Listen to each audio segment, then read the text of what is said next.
हमने सुना था polar things are soluble in water, but alkyl halides are polar, still insoluble with water, still immiscible with water. Why? Explain. Very important question from NCERT textbook. Important for CBSE exam also. बहुत बार आ ही चुका है already कि why alkyl halides are polar, still insoluble in water. आइए discuss करते हैं. देखिए होता क्या है, सुनो. इसके ना दो आंसर है.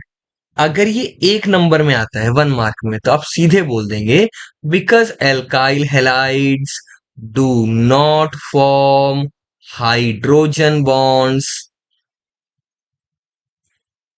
With water molecule. एक नंबर में आया तो खत्म, बात यहीं पे फिनिश हो गई.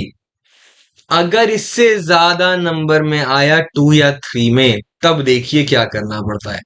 तब मैं आपको समझा देता हूं, आंसर आप खुद फ्रेम कर लेंगे. देखो होता क्या है कि जब भी मैं किसी चीज को, लेट से एल्काइल हेलाइड को वाटर के अंदर डिसॉल्व कर रहा हूं, तो ना अब थोड़ा ध्यान से देखना. खूब सारे एल्काइल हेलाइड हैं.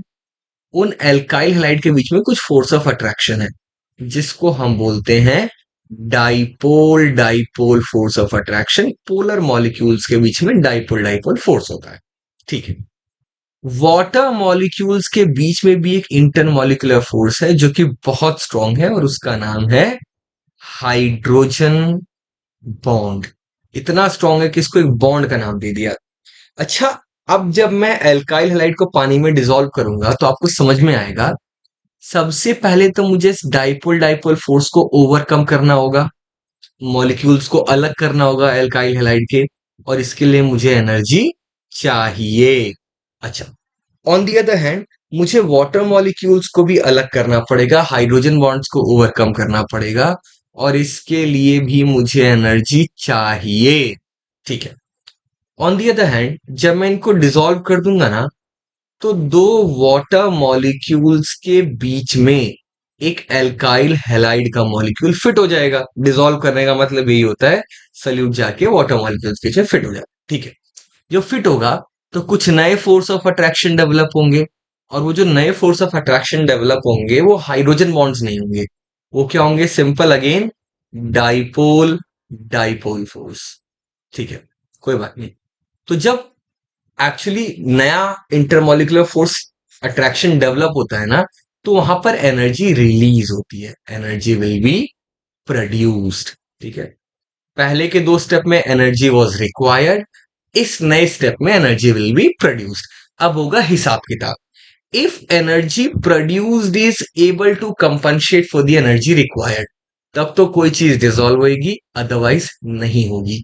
और यहां पे मैं आपको बता दूं, हाइड्रोजन बॉन्ड्स बहुत स्ट्रांग है, बहुत लार्ज अमाउंट ऑफ एनर्जी चाहिए थी उनको ओवरकम करने के लिए, और गुड अमाउंट ऑफ एनर्जी चाहिए थी डाइपोल डाइपोल फोर्स को भी अलग करने के लिए.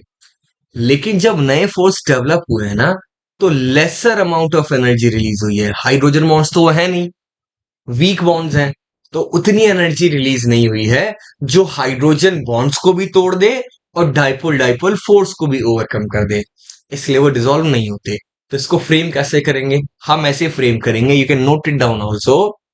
The energy released by formation of dipole-dipole intermolecular forces between haloalkanes and water molecules is not able to compensate for the large amount of energy required to overcome the hydrogen bonding of water molecule and dipole-dipole forces of alkyl halide molecules. I hope note कर लिया होगा. ये answer आपको लिखना है अगर ये 2 या 3 नंबर में आता है. लेकिन ये बहुत ज्यादा जरूरी क्वेश्चन है. Once again, don't forget to like the video, subscribe the channel, and like share this video with your friends also. सबको जानने दो कि इस चैनल पे खूब सारी केमिस्ट्री की वीडियोस है. Thanks for watching.